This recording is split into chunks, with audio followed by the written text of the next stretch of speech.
लोकसभा के प्रभारी, और आप तालियां बजाते रहो, मैं नाम बताता रहूंगा, जोरदार तालियां बजाते रहो। माननीय प्रहलाद पटेल जी हमारे क्लस्टर प्रभारी और यशस्वी सरकार के मंत्री भी हैं। हमारे साधेंदु तिवारी जी, दिलीप जायसवाल जी, हिमाद्री सिंह जी जो अभी प्रत्याशी यहाँ पे, और मैं 2-3 नाम नहीं बोलूंगा तो अन्याय होगा। हमारे बीच इसी लोकसभा से पहले सांसद रहे मान्यवर ज्ञान सिंह जी, जोरदार अभिनंदन करो ज्ञान सिंह जी का। और हमारे बीच वरिष्ठ नेता जय सिंह मरावी जी, जोरदार अभिनंदन जय सिंह मरावी जी का। और साथ ही साथ बिसाऊ लाल जी 7 बार के विधायक, जोरदार तालियां बजा। पूरे मंच का सारे के सारे पदाधिकारी, मैं चूंकि भाई साहब को बोलना है और मूलतः थोड़े दिन पहले ही मैं यहाँ शेड्यूल में कार्यक्रम करके गया हूँ। भाई साहब, जब से हमारी सरकार बनी और आपका आशीर्वाद मिला है, हमने तय किया है कि हमारे अपने ऐसे अंचल जहां विकास की अभी और गुंजाइश है, वहां हम पर्याप्त ध्यान दें। मुझे इस बात की प्रसन्नता है, उन जिलों में से सबसे पहले मेरा कहीं प्रवास हुआ है तो शहडोल की इस धरती पे हुआ था, इस स्थान पे हुआ है। और साथ ही साथ हमने तय किया कि जबलपुर के इस क्षेत्र में रानी दुर्गावती, रानी अवंतीबाई, हमारे यशस्वी वीरांगनाएं जिनने इतिहास में एक अलग प्रकार की जिंदगी जीकर दुनिया के अंदर एक मिसाल कायम की, हमारी पहली कैबिनेट अगर कहीं हुई है तो जबलपुर में रानी दुर्गावती। कम समय में हमने कोशिश की है कि क्षेत्र के अंदर जहां जहां जनता की मांग होगी वहां विकास के नए नए कीर्तिमान गढ़ेंगे। खास करके शहडोल में मेडिकल कॉलेज तो बनेगा ही बनेगा, लेकिन आयुर्वेदिक कॉलेज की भी हमने घोषणा की है। आयुर्वेद के इस क्षेत्र में औषधियों का बड़ा क्षेत्र है, बड़ी संभावना है, और आने वाले समय में ऐसे कई निर्णय किए हैं जो पूरे देश के राज्यों के लिए भी अनुकरणीय है। उदाहरण के लिए हमने कहा, आपने शपथ दिलाई थी कि हम जनता की सुविधा के लिए, भ्रष्टाचार को रोकने के लिए सरकार कदम उठाए। मुझे इस बात की प्रसन्नता है, हमने निर्णय किया है अपने राज्य के अंदर कोई भी अपनी जमीन खरीदेगा बेचेगा तो पटवारी के यहाँ चक्कर नहीं लगाना पड़ेंगे, अपने यहाँ पटवारी नामांतरण करके उनके घर पे पहुंचाएंगे। ये हमारी सरकार का निर्णय हुआ है। हमें इस बात की प्रसन्नता है कि लगातार ऐसे कई निर्णय हमने किए हैं, जिन निर्णय के बलबूते पर खास करके बगल में यहाँ एक थोड़ी सी दूर पे एक और बहुत बड़े नेता कांग्रेस के हैं, जिनका एक नहीं 2 हेलीकॉप्टर है। वो हेलीकॉप्टर से उड़ते हैं और हेलीकॉप्टर से उतरते हैं, लेकिन गरीब आदमी के लिए हेलीकॉप्टर की कोई सुविधा नहीं दी। उनने 13 महीने की सरकार चलाई, उस सरकार में भी कोई सौगात नहीं दी। मुझे प्रसन्नता भाई साहब, आपने मौका दिया, माननीय मोदी जी ने मौका दिया। हमने पीएम श्री हेलीकॉप्टर एम्बुलेंस की सुविधा दी है, जिसके माध्यम से कोई भी गरीब आदमी, अगर उसका बच्चा, उसका बड़ा, उसके परिवार का कहीं हॉस्पिटल में गंभीर स्थिति में है और हॉस्पिटल में आगे इलाज की संभावना नहीं है, तो कलेक्टर और डॉक्टर डिसाइड करेंगे तो हम अपनी एयर एम्बुलेंस पहुंचाएंगे, जिससे उसकी पूरी आगे की इलाज की व्यवस्था हो सके। अर्थात गरीब आदमी के लिए भी हेलीकॉप्टर की सुविधा होगी, और केवल हेलीकॉप्टर नहीं, उसमें डॉक्टर भी रहेगा, माध्यम से उसकी जान बचाई जाएगी।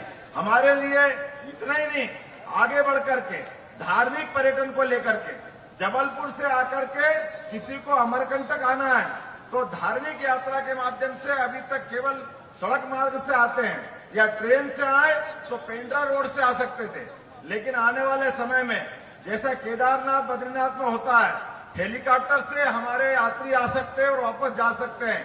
ये सुविधा हम देने वाले हैं। अपने अमरकंटक के अंदर शहडोल की पट्टी पे उतर करके वहां से लोग आएंगे और अपने दर्शन करके जाएंगे। पूरे प्रदेश में ये यात्रा लागू कर रहे हैं। पर्यटन के क्षेत्र के माध्यम से ये बहुत बड़ी सौगात मिलेगी। इसके अलावा हमारा भौगोलिक दृष्टि से बहुत बड़ा प्रदेश है, और अभी हमारे यहाँ कई जगह हवाई पट्टी है, लेकिन हवाई पट्टी पे आने जाने के लिए विमान की सेवा की कमी पड़ती है। जबलपुर का भी बहुत बड़ा एयरपोर्ट आपके माध्यम से मिला है। जोरदार ताली बजा नरेंद्र मोदी जी के, जिनकी सरकार में इतना बड़ा एयरपोर्ट मिला है। तो हमने निर्णय किया है कि हमारी हवाई पट्टी पे इंटर स्टेट एविएशन के माध्यम से छोटे प्लेन जिनको अर्जेंट में जाना हो, अभी हमको भोपाल जाना तो 6 से 8 घंटे लगते हैं, ग्वालियर जाना तो और ज्यादा टाइम लगता है। अब इंदौर, उज्जैन, ग्वालियर, भोपाल, रीवा, जहां कहीं भी जाना हो छोटे प्लेन के माध्यम से हमारे यात्री उसका भी लाभ ले सकेंगे, ताकि अपने बीच आने जाने की ये जो नई सुविधा है इसका लाभ मिले। मैं आज के इस अवसर पर कई सारी और बहुत सारी बात बता सकता हूं, लेकिन आप बताइए कि जो छोटे छोटे काम हमारे बच्चे जो कॉलेज में पढ़ते हैं, वो मार्कशीट संभालने के लिए, ट्रांसफर टीसी सर्टिफिकेट संभालने के लिए लगातार पुराने जमाने के सिस्टम चलते आ रहे हैं। आप नरेगा दिखा सकते हैं, ये बड़ी सौगात हमने दी है। इतना ही नहीं, हर जिले के अंदर अलग अलग प्रकार के उद्योग को लगाने की श्रृंखला तैयार कर रहे हैं, ताकि हर एक क्षेत्र में आए। और ये जिस जगह हम बात कर रहे हैं, ये तो कोदो कुटकी और बाजरे का क्षेत्र है, ज्वार का क्षेत्र है। हमने तय किया है कि कोदो कुटकी पे 1,000 रुपया प्रति क्विंटल यहां पर इनका अलग से सरकार बोनस देगी, जिसके कारण से अब 4,000 रुपये प्रति क्विंटल यहां पर कोदो कुटकी खरीदा जाएगा। और यहां से ही 125 रुपया क्विंटल का बोनस हमने गेहूं में दिया है, अर्थात 2,400 रुपये क्विंटल गेहूं अभी खरीद रहे हैं और हाथों हाथ भुगतान होगा। जोरदार ताली बजा करके हमारे अपने यशस्वी अध्यक्ष को बताइए।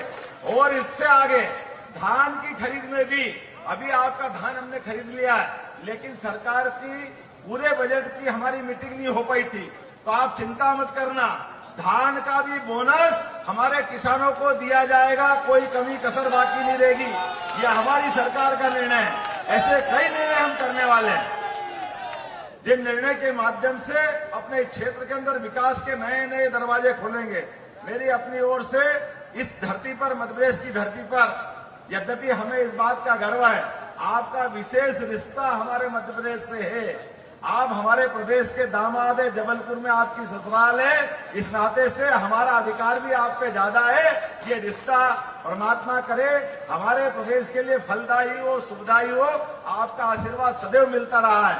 अब जोरदार ताली बजाकर हमारे राष्ट्रीय अध्यक्ष का अभिनंदन करें और संकल्प करें, जो जहां है वहां से खड़े होकर के आने वाले लोकसभा के चुनाव में हमारे सबके एक एक वोट आप सब अब नरेंद्र मोदी बनकर के काम करेंगे। यशस्वी प्रधानमंत्री के रूप में जैसे मोदी जी ने आह्वान किया है कि भारत को दिव्य और भव्य बनाना है, इसलिए अब अपने पास समय बहुत सीमित है। यद्यपि हमारी ये सीट बहुत अच्छी सीट है, लेकिन और ताकत लगाना है, एक नया रिकॉर्ड बनाना है। बोलो सब तैयार हो? इधर से आवाज दे, तैयार है? तो सब संकल्प करें, हाथ ऊपर मुट्ठी बांध करके संकल्प लाए कि हम हिमाद्री सिंह जी भारत माता की